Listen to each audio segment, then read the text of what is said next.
ஓய்வு பெற்ற இஸ்ரோ விஞ்ஞானி திருமிகு பன்னீர்செல்வம் அவர்கள் இணைப்பில் இருக்கிறார். சார் வணக்கம். வணக்கம்.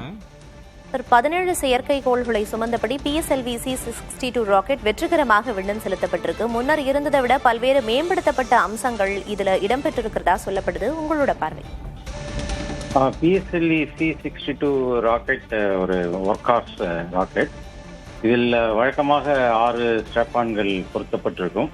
ஆனால் இந்த முறை 2 ஸ்ட்ராப்பான்கள் தான் பொருத்தி இருக்கிறார்கள். ஏன்னா அதுக்கு தேவைக்கேற்ப அது ரீகான்ஃபிகரேஷன் செய்து கொள்ளும் படி அதை செய்திருக்கிறார்கள். மேலும் இதில் 4வது பகுதி 4th ஸ்டேஜ் அது பலமுறை ஸ்டார்ட் அண்ட் ஸ்டாப் அப்படின்ற மாதிரி நிறுத்தி மீண்டும் அதை பணிக்கு கொண்டு வரலாம்.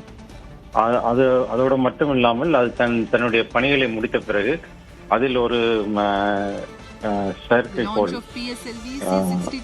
விண்ணிலிருந்து பூமிக்கு திரும்பி வர இருக்கிறது. உடனே அது பூமிக்கு திரும்பி வரும்போது அந்த ரீஎன்ட்ரி ஃபோர்ஸஸ் அதெல்லாம் டெஸ்ட் பண்றதுக்காக அதுல ஒரு செயற்கைக்கோள் வச்சிருக்கார்கள். இதுதான் இதில் புதுமையானது.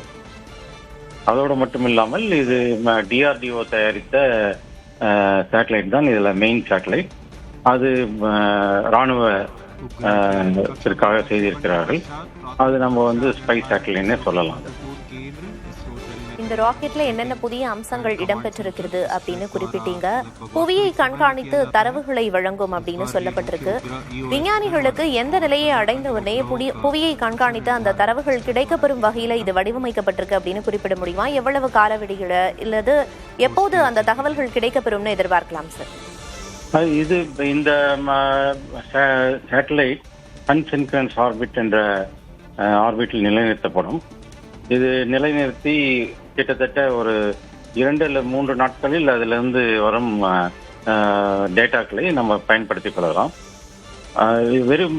விரைவில் இது உபயோகத்திற்கு வரும். இது ஜியோ ஸ்டேஷனரி சேட்டலைட்னா அது ஒரு 21 days ஆகும். ஏன்னா அதோட இடத்திற்கு சென்றடைவதற்கு அவ்வளோ நாள் ஆகும். இது விடும்போதே அந்த இடத்துல எக்ஸாக்டாக அதே இடத்தில் விடுவதால் இது ஒரு 2 நாட்களிலேயே உபயோகத்திற்கு வந்துவிடும். இதற்கு முன்னர் இது போன்ற ராக்கெட்டுகளை ஏவும் போது என்னென்ன மாதிரியான தகவல்கள் கிடைக்கப்பட்டுருச்சுன்னு குறிப்பிடுங்க.